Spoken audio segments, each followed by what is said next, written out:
Schulter nach vorne, einen runden Rücken und zusammengesackte Haltung. Wenn du über 50 bist und diese Haltung dir bekannt vorkommt, dann solltest du dieses Video anschauen. Eine schlechte Haltung lässt dich nicht nur kleiner wirken, sondern kann auch das Gleichgewicht, die Atmung und die Lebensqualität beeinträchtigen. Heute zeige ich dir, wie du mit einfachen Übungen deine Haltung verbesserst und wieder aufrecht und gerade stehen kannst. Eine aufrechte Haltung ist nicht nur eine Frage des guten Aussehens, sie beeinflusst auch dein Gleichgewicht, deine Beweglichkeit und sogar dein Selbstvertrauen. Viele ältere Menschen haben einen nach vorne gekrümmten Rücken. Warum passiert das? Mit dem Alter verliert die Wirbelsäule an Beweglichkeit. Man wird steifer, die Form der Wirbelkörper kann sich verändern, die Rückenmuskulatur wird schwächer und wir gewöhnen uns an eine nach vorne gebeugte Haltung. Diese Haltung verändert auch deinen Körperschwerpunkt. Je weiter du nach vorne gebeugt bist, desto mehr verlagert sich auch der Schwerpunkt vor deinen Körper. Das erhöht dein Sturzrisiko.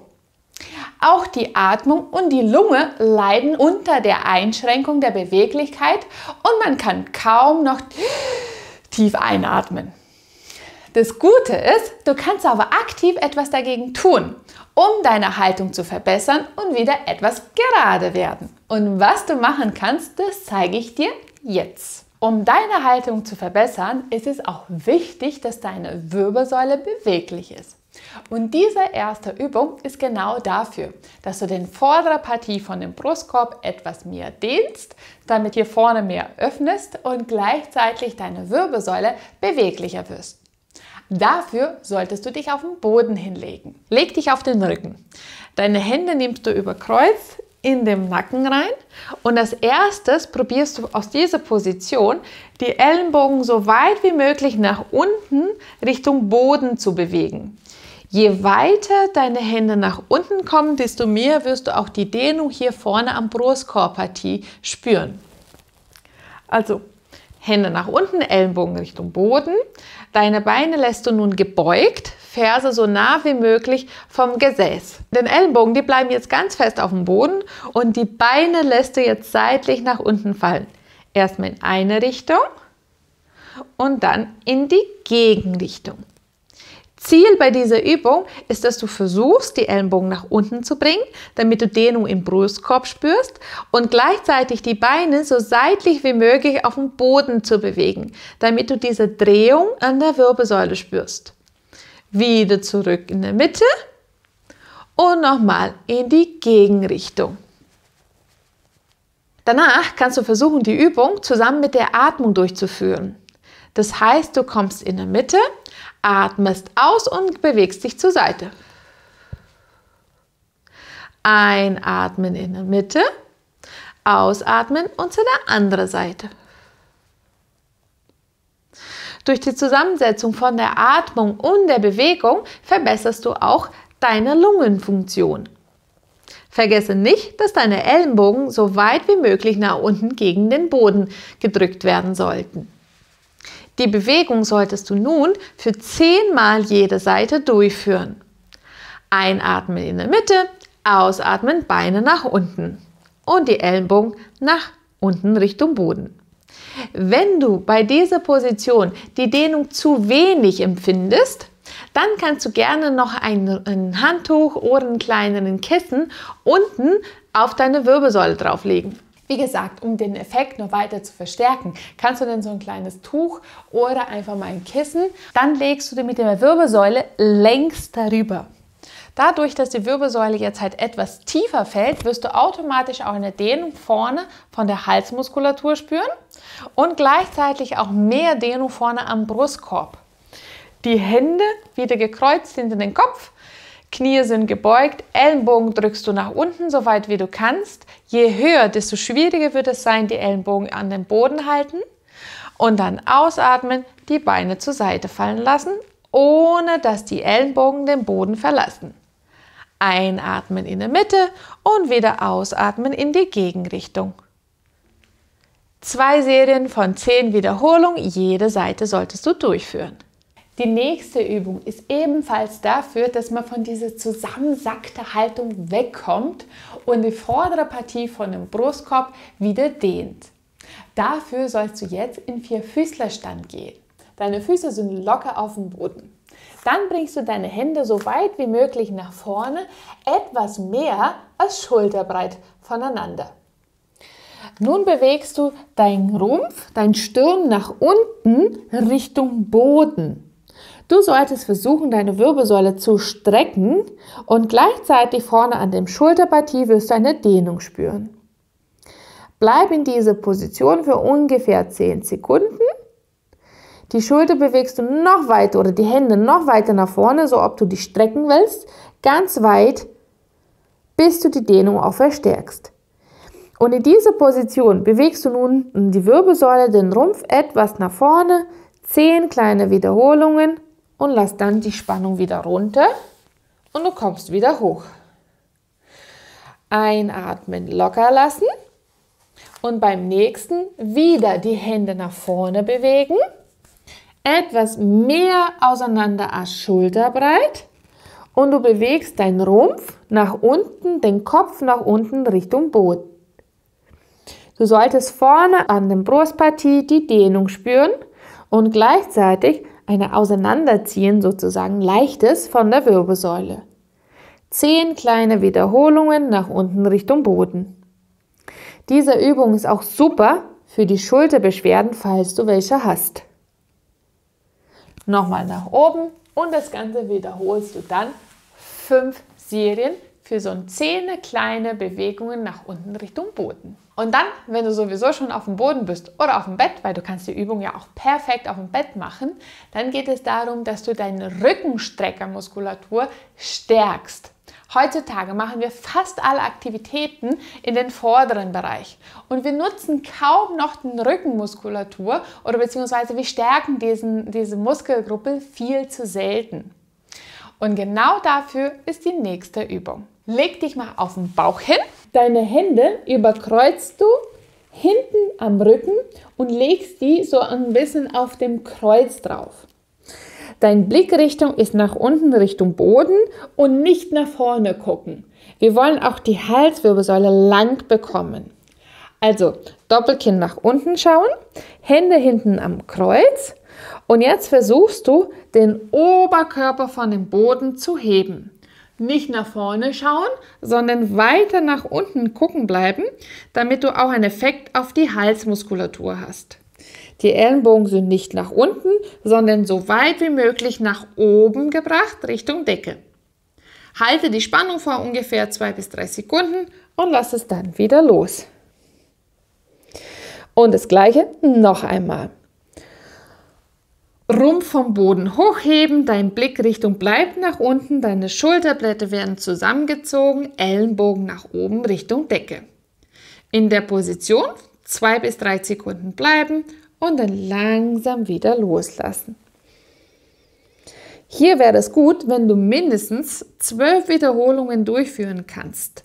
Ziel wäre sogar 3 Serien von 15 Wiederholungen. Die Rückenmuskulatur wird es dir danken, wenn du sie auch ein bisschen mehr stärkst. Von zu Hause aus mit relativ weniger Aufwand kannst du extrem viel Gutes für deine Gesundheit tun. Du musst ja nur wissen, was. In diesem Kanal bekommst du jede Woche neue Inputs für deine Gesundheit. Wenn du keine meiner neuen Videos verpassen willst, dann abonniere meinen Kanal.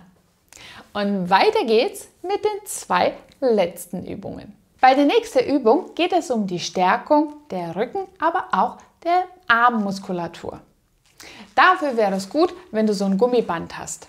Du kannst aber auch mit freien Gewichten, so kleine Hantel arbeiten oder auch eine Wasserflasche zum Beispiel. Ja klar kannst du auch die Übung ohne jeglicher Widerstand durchführen, jedoch dann bräuchtest du viel mehr Wiederholungen, damit du den gleichen Trainingseffekt hast.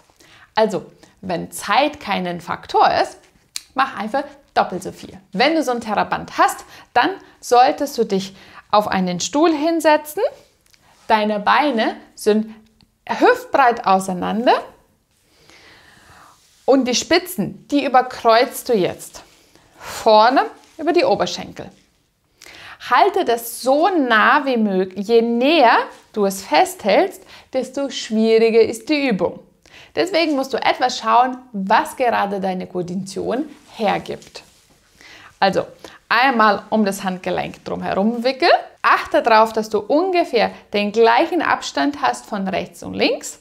Und wie gesagt, die Spitzen sind überkreuzt.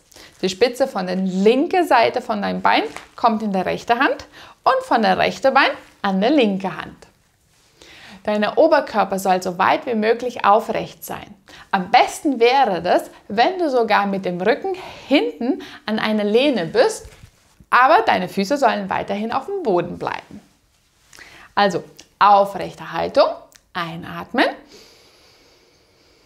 Und bei der Ausatmung ziehst du dann deine Arme nach oben Richtung Ohr hin. Achte darauf, dass du auch mit deinem Rumpf etwas in die Streckung reinkommst, so weit wie möglich mit den Armen nach oben und dann wieder loslassen nach unten. Einatmen, wenn das Gummiband unten ist, ausatmen und die Hände nach oben Richtung Kopf, aber auch so weit wie möglich nach außen zu bringen. Vergesse es nicht, deine Wirbelsäule gerade zu machen bzw. deine Haltung aufrechter zu halten.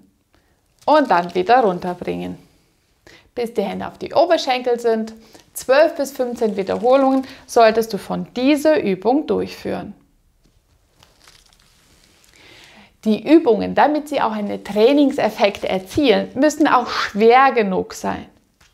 Also wähle die Intensität aus, die für dich anstrengend genug ist. Und falls du nichts hast, womit du die Übung schwieriger machen kannst, dann führe einfach viel mehr Wiederholungen durch, bis du das Gefühl hast, dass die Muskulatur ermüdet ist. Die Übungen, die du gerade gemacht hast, zielen hauptsächlich auf die obere Partie. Für eine gerade Haltung brauchst du aber auch etwas mehr Kraft an den Beinen. Und dafür ist jetzt die letzte Übung. Dafür solltest du dich an einer Wand hinstellen. Du lehnst dich an einer Wand an, so dass du das Gesäß an einer Wand hinbringst, aber auch deine Schulterpartie. Und jetzt baust du die Haltung auf von oben nach unten. Das erste, versuche ein Doppelkinn zu machen und gleichzeitig deinen Kopf hinten an der Wand zu drücken. Wichtig ist, dass du nicht sowas machst, dass du nach oben schaust, weil dann hast du einen geringeren Effekt auf die Halsmuskulatur. Also Doppelkinn, dann Nacken oder Kopf an der Wand, das bleibt dort kleben. Als nächstes geht es nun um die Schulterpartie. Bring die Schulterblätter so weit nach hinten wie du kannst, damit einen großen Teil von den Schulterblättern an der Wand berührt. Deine Hände, die bringst du jetzt vorne an dein Becken ran, aber gleichzeitig bewegst du auch deine Ellenbogen nach hinten gegen die Wand. Deine Lendenwirbelsäule soll nicht in Hohlkreuz sein, aber halt so, dass sie auch nicht direkt dagegen gedrückt wird. Versuche eine gerade Haltung oder beziehungsweise eine normale Kurvatur von der Lenden beizubehalten. Und dann beugst du etwas die Knie, so dass du ungefähr eine 45 bzw. 60 Grad Beugung von der Hüfte hast. Füße zeigen nach vorne, deine Knie hüftbreit auseinander, dein Kreuz ist an der Wand, Lendenwirbelsäule nicht komplett dagegen gedrückt, aber auch nicht in Hohlkreuz, Schulterpartie und auch Schulterblatt komplett an der Wand, Ellenbogen an der Wand, ein Doppelkinn und dann auch den Kopf an der Wand. In dieser Position verbleibst du jetzt für 30 Sekunden. Wenn die 30 Sekunden rum sind, dann bringst du deine Hände an der Wand und stützt dich von der Wand wieder ab. Und diese Übung wiederholst du dann 5-mal. Es ist wichtig, dass du die gesamte Einstellung beibehältst, vom Kopf bis zum Fuß hin, weil nur dann hast du auch eine Wirkung auf deine gesamte Haltung. Also noch einmal. Beug die Hüfte in ungefähr 45 bis 30 Grad, Füße zeigen nach vorne, Knie hüftbreit auseinander. Kreuzbein gegen der Wand, Becken etwas reinziehen, nicht gerade, aber auch nicht in Hohlkreuz, Hände am Becken, Ellenbogen an der Wand, Schulterpartie und Schulterblatt an der Wand, Doppelkinn, Kopf gegen die Wand. 30 Sekunden hier bleiben und spannen und halten. Tief einatmen, ausatmen, bis die 30 Sekunden rum sind. Am Ende der Zeit stützt dich mit deinen Händen von der Wand wieder ab. Diese Übungen können dir dabei helfen, deine Haltung wieder aufrechter und gerade zu bekommen. Mache diese Übung täglich. Du wirst sehen, die gesamte Routine nimmt dir nicht mehr als 10 bis 12 Minuten. Ich danke dir fürs Zuschauen und wir sehen uns wieder beim nächsten Video. Ciao!